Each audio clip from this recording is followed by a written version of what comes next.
ಪತ್ರಿಕೆಗಳು ಸಮಾಜದ ಕೈಗನ್ನಡಿಯಾಗಿದ್ದು, ಪತ್ರಕರ್ತರ ಮೇಲೆ ಸಾಮಾಜಿಕ ಜವಾಬ್ದಾರಿ ಹೆಚ್ಚಿದೆ ಎಂದು ಐಶ್ವರ್ಯ ವಿದ್ಯಾಸಂಸ್ಥೆಯ ಪ್ರಾಂಶುಪಾಲ ಅಮ್ಮಾಟಂಡ ಎ. ಜೋಯಪ್ಪ ಅಭಿಪ್ರಾಯಪಟ್ಟಿದ್ದಾರೆ. ಕುಶಾಲನಗರ ತಾಲೂಕು ಪತ್ರಕರ್ತರ ಸಂಘದ ವತಿಯಿಂದ ಗುಡ್ಡೆಹೊಸೂರಿನ ಐಶ್ವರ್ಯ ವಿದ್ಯಾಸಂಸ್ಥೆಯ ಸಭಾಂಗಣದಲ್ಲಿ ಏರ್ಪಡಿಸಿದ್ದ ಮತ್ತು ಜ್ಞಾನಗಂಗಾ ದತ್ತಿನಿಧಿ ಪ್ರಶಸ್ತಿ ಪ್ರದಾನ ಸಮಾರಂಭ ಉದ್ಘಾಟಿಸಿ ಅವರು ಮಾತನಾಡಿದರು. ಸಮಾಜದಲ್ಲಿ ಇಂದು ಪತ್ರಿಕಾ ರಂಗ ಪ್ರಜಾಪ್ರಭುತ್ವದಲ್ಲಿ 4ನೇ ಅಂಗವಾಗಿ ಗೌರವಿಸಲ್ಪಟ್ಟಿದೆ. ಈ ಹಿನ್ನೆಲೆಯಲ್ಲಿ ಪ್ರಸ್ತುತ ಕಾಲಘಟ್ಟದಲ್ಲಿ ವಿವಿಧ ಮಾಧ್ಯಮಗಳು ನೀಡುವ ಸುದ್ದಿಗಳೆಲ್ಲ ವಾಸ್ತವ ಅಂತ ನಂಬುವ ಪರಿಸ್ಥಿತಿ ಇದೆ. ಆದರೆ ಮುದ್ರಣ ಮಾಧ್ಯಮ ಈ ಪೈಕಿ ಹೆಚ್ಚು ವಿಶ್ವಾಸಾರ್ಹತೆಯಿಂದ ಉಳಿಸಿಕೊಂಡಿದೆ ಎಂದರು. ದಿನದ ಮಹತ್ವದ ಕುರಿತು ಉಪನ್ಯಾಸ ನೀಡಿದ ಹಿರಿಯ ಪತ್ರಕರ್ತ ಎಸ್. ಜಿ. ಉಮೇಶ್ ಅವರು ಮಾತನಾಡಿ, ರಾಷ್ಟ್ರ ಮತ್ತು ರಾಜ್ಯ ಮಟ್ಟದ ಸ್ಪರ್ಧಾತ್ಮಕ ಪರೀಕ್ಷೆಗಳಲ್ಲಿ ಸಂಪನ್ಮೂಲ ಆಕರಗಳಾಗಿ ಪತ್ರಿಕೆಗಳು ಪ್ರಮುಖ ಪಾತ್ರ ವಹಿಸ್ತಾ ಇವೆ. ಪತ್ರಿಕೆಗಳು ಕೇವಲ ರಾಜಕೀಯ ಮತ್ತು ವ್ಯಕ್ತಿಗತ ವಿಷಯಾಧಾರಿತವಾಗಿರದೆ ಜೀವನದ ಎಲ್ಲ ಆಯಾಮಗಳನ್ನು ಸ್ಪರ್ಶಿಸುವ ಪ್ರಭಾವಿಸುವ ಶಕ್ತಿಯಿಂದ ಹೊಂದಿದೆ ಎಂದು ವಿಶ್ಲೇಷಿಸಿದರು.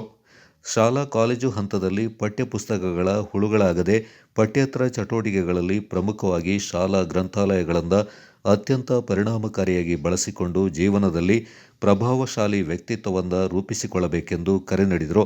ಕೌಶಲ್ಯಗಳ ಅಭಿವೃದ್ಧಿಗೆ ಶಿಕ್ಷಣದ ಹಂತದಲ್ಲೇ ಕಾಳಜಿ ವಹಿಸುವಂತೆ ತಿಳಿಸಿದರು.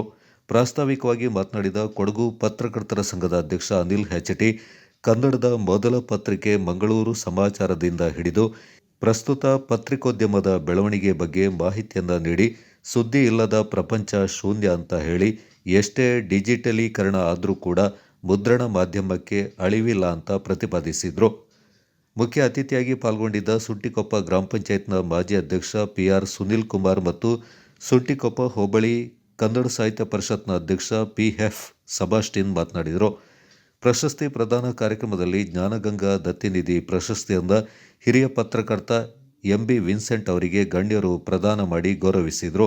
ಕಾರ್ಯಕ್ರಮದಲ್ಲಿ ತಾಲೂಕು ಘಟಕದ ಅಧ್ಯಕ್ಷ ಬಿ. ಸಿ. ದಿನೇಶ್, ಕೊಡಗು ಪತ್ರಕರ್ತರ ಸಂಘದ ಖಜಾಂಚಿ ಸಂತೋಷ್ ಟೀಕೆ, ತಾಲೂಕು ಸಂಘದ ಉಪಾಧ್ಯಕ್ಷ ನವೀನ್ ಚಿಂಡಪ್ಪ, ಖಜಾಂಚಿ ಕೆ. ಎಸ್. ಅನಿಲ್ ಕುಮಾರ್, ಗೌರವ ಸಲಹೆಗಾರ ಕೆ. ತಿಮ್ಮಪ್ಪ, ನಿರ್ದೇಶಕ ಗುಡ್ಡೆಮನೆ ವಿಶ್ವಕುಮಾರ್ ಪಾಲ್ಗೊಂಡಿದ್ದರು.